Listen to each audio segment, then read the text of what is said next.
Thank you for taking the time to attend this webinar. I am Jan Nej, an independent kitchen and bath designer and member of the National Kitchen and Bath Association. And I will be sharing a selling process that can maximize the time it takes to convert a lead into a client. During the past several years, I noticed an extreme shift in clients' expectations during the initial prospecting process. I also had observed how my colleagues struggled with turning prospects into clients. And utilizing my 36 years of selling skills, I developed a sales approach to help me and to help my colleagues close more sales. And this process is called selling to design by not designing to sell. I will be sharing my process, my success story, and provide tips on how you can easily adopt this process for your team and for yourself. So what is designing to sell? Designing to sell is when you find yourself only winning the sale because of your design, or that you're spending so much time designing without a commitment from that client. The industry states that the average designer spends 8 to 9 hours pricing and or designing before they know that that person will buy from them. And if that's the norm, you have no time to follow up with leads and you have a low closing ratio. The industry says that the closing ratio on average is about 30%. That is very low. And most businesses do not manage their closing ratios, nor do they encourage their sales staff to monitor their closing ratio. I'm going to share with you some statistics on what the average designer in the industry learns and the hours they work. 33%, and this is from Kitchen and Bath Design News Magazine, October 14th issue. 33% of designers make under $50,000. Another 17% make under $35,000. In summary, we can say that 50% of us make under $50,000 a year. Let's look at the hours. 78% of us work 40 to 60 hours a week. So in essence, most of us make under $50,000 a year, and most of us work close to 60 hours a week. These statistics are important because if you have a low retention level with your designers, maybe it's because they are in this 50% category. And so they find themselves moving from job to job, hoping that the environment is better, and when in fact their process has to improve. Or they were not taught a different way. They were told that they have to design to win that job. So why change our approach? Change our approach because if we're designing to sell, we're spending so much time chasing the sale. We're working harder, we're not working smarter, we have a low closing ratio, and we're not making enough money to compensate the long, hard hours. My process can help your team spend less time designing, close sales faster, and make more money by selling to design, not designing to sell. So when you find yourself selling to design, you win the sale because you've proved to them that you can solve their problem. You can establish a process where you're getting a design fee without an initial commitment to buy from you. You end up having more time to follow up with leads. You end up having a higher closing ratio. 70% is a successful closing ratio across the board of all sales. You end up spending under 2 hours before you garner a design fee or a commitment from a client. In short, selling to design is a consultative selling method. And I'm sure this sounds like a better way. So why is it that we need to change? We need to change because our design clients are more savvy.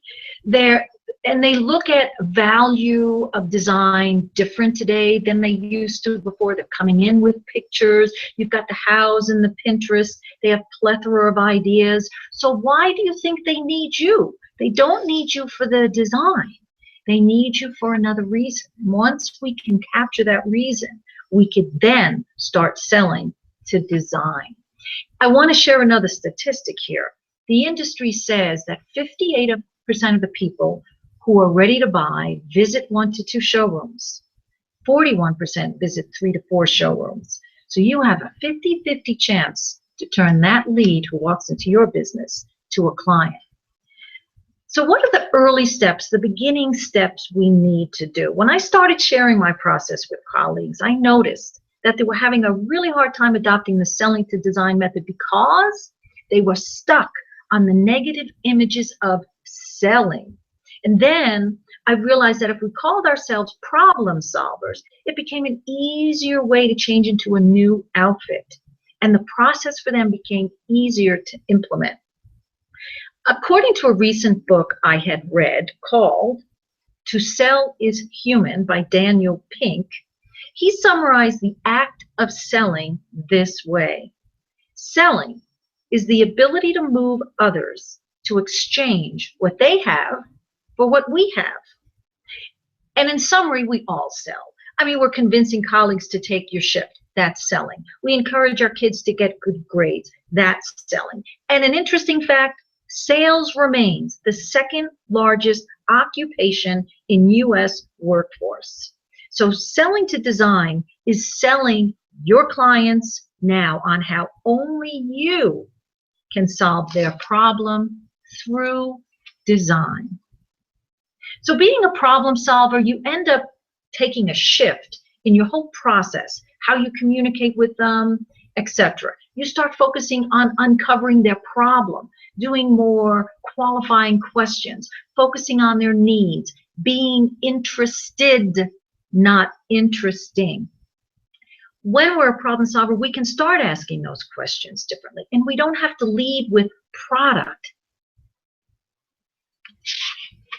The process for the problem solver, and this is my short process, and I will then elaborate. When a client walks into the showroom, or if they call me on the phone as a lead or a referral, I immediately make an appointment at their home. And I explain to them what I'm going to do when I visit their home for that hour. I then also tell them that I will, after the visit, send them a project scope, and then I will email them a design contract. So here I've spent an hour, 10 minutes here, 10 minutes there, drive time, about 2 hours max. And I do this for free. Let me elaborate a little bit on design fees, because this is an area a lot of us leave money on the table. This was statistics, again, from Kitchen and Bath Design News, August 2014 issue. 33% of us in this industry do not charge design fees. 35% charge design fees, but waive it if they do a project. And 18% don't charge a fee. I do not do work for my clients unless they pay me a fee, 100% of the time. And everyone is paying me the fee. And they're not buying anything other than my expertise and my design time. I'm going to show you how we do this. This process can be a little challenging, though, for people who work for a showroom and they're pressured to sell a product. So I challenge those who own a business and have a sales force to try to adopt some of my methods and try to get your staff to be more comfortable to take a shift in becoming more of a problem solver, and see how that process can be a success for you. When I visit the home, I do the following. I photograph and I measure. I tell them I'm going to photograph and I measure, and I even ask permission if it's okay to photograph. And I say to them, the reason why I would like to measure is because if you decide to work with me, then I've saved you an hour. And I also say, I would like to photograph, because if you decide to select my services, I love to celebrate success. With your permission, of course, I love to submit my work for competition. I ask a lot of questions and I take notes. And guess what? I bring a pad and I do take notes. So many times I have seen contractors, other designers walk into someone's home, just stand there, listen, not take one note. If you're taking notes, it implies you are listening and it implies you're interested in them. I also bring a folder that I have that has additional information. Already in that folder are my references, information on Habitat for Humanity, other educational information, the cost versus value report. I also, again, during that time, talk to them about my design process. And then I also will make some suggesting design ideas, not necessarily giving away the farm, but saying things like, are you willing to move a window? Are you willing to move a wall? Had you had any thoughts about this? Because I'm really trying to understand how far I can push them with the design process. Before I leave, there are things that I do ask, such as I say to the client, what do you think is the next step? In asking a question like that, puts responsibility on them. I also talk about a time frame. I ask questions, when in an ideal situation would you like your project finished? And then we work back on the time frame. A couple of other things that I do when I am in their space, especially if I have a reason to look in a closet or a cabinet, I will never ever open a door or cabinet door without asking, can I open this? I don't know what's in there. That's their possessions. And just that simple question lets them know that I respect their space. I also, towards the end as a wrap up, ask this other question. I like to say, have I forgotten to ask, did I forget to ask anything? Which is an interesting question. Most people will say, is there anything you forgot to ask me?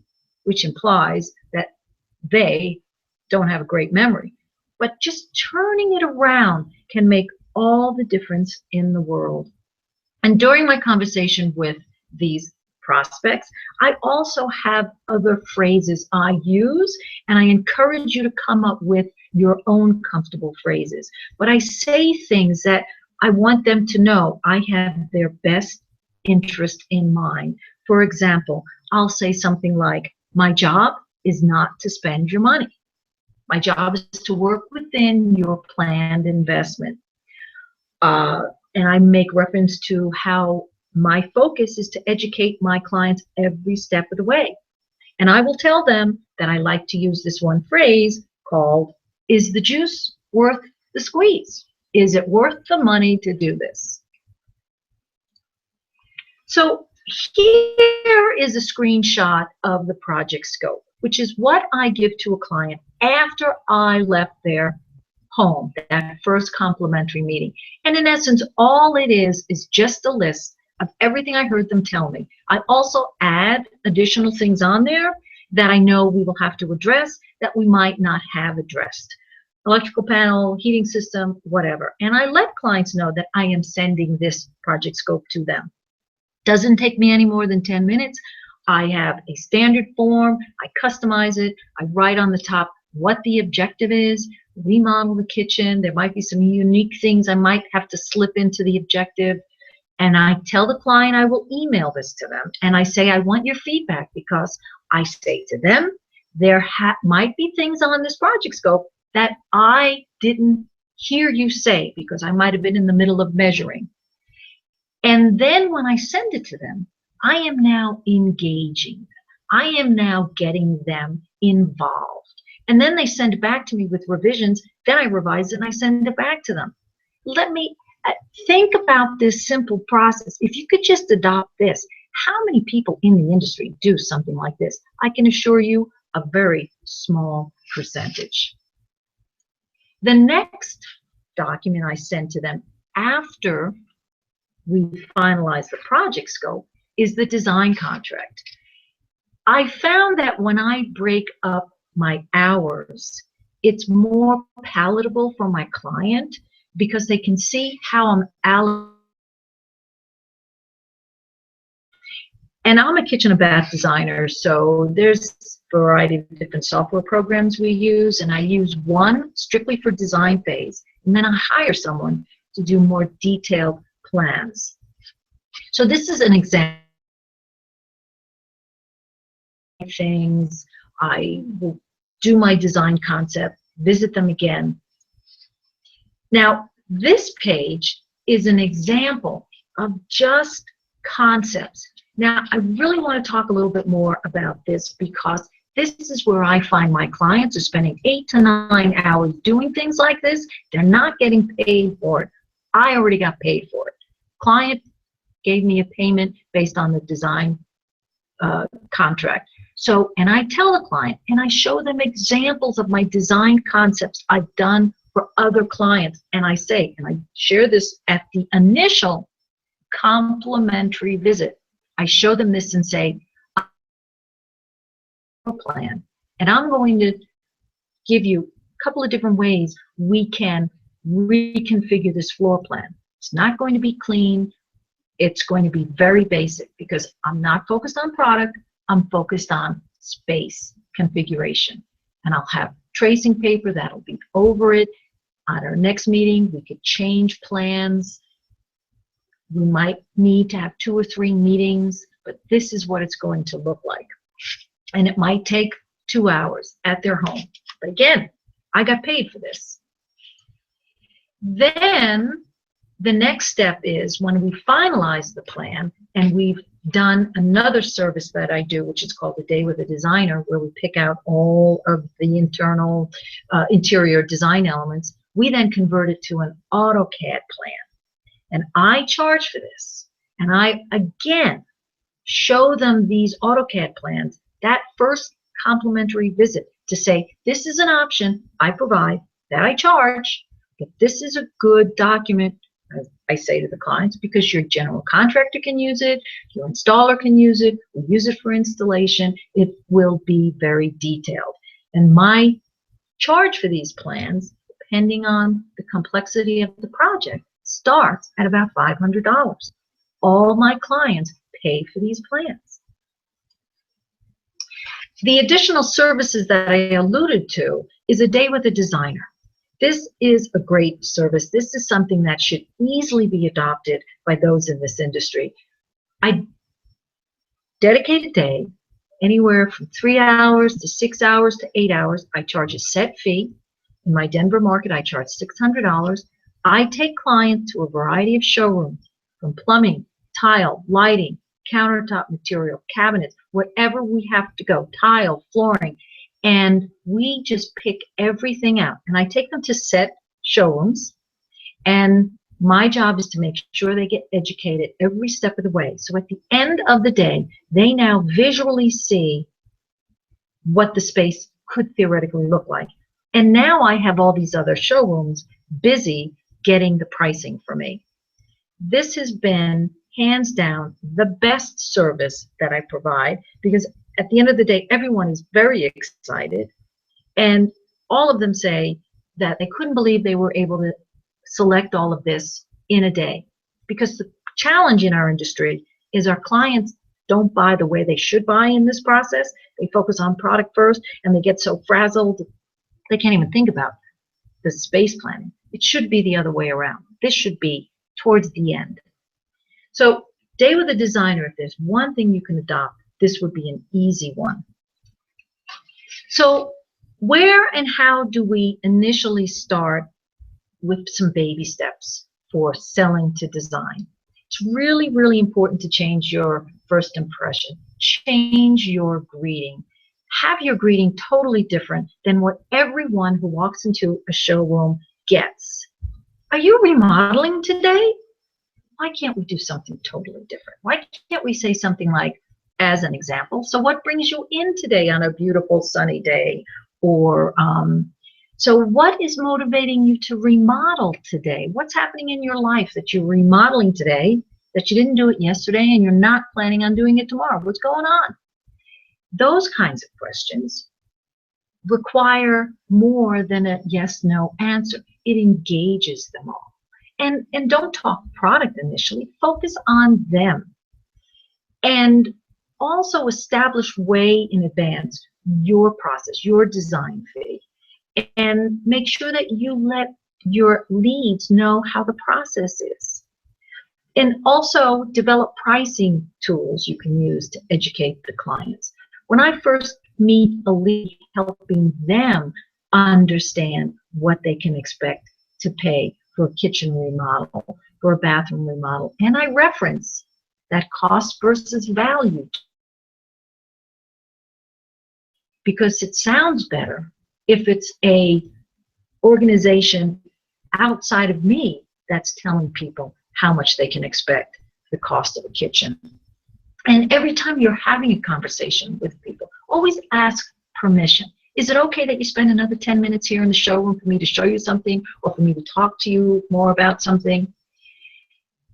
And then the other thing is, in your process as a whole, really figure out what tasks you do are time snatchers. As an example, in my process, I hire someone to do AutoCAD because the time to learn it, I can't make more money by sitting in front of a computer 8 hours learning it or working with AutoCAD. I delegate. I pay for it. I charge for it. That gives me more time to spend with my clients. So in summary, selling to design by not designing to sell is a consultative selling process with some tools. And I shared with you the process that I achieve with my high closing ratio of approximately 95%. So I leave you today with success because you too can own this space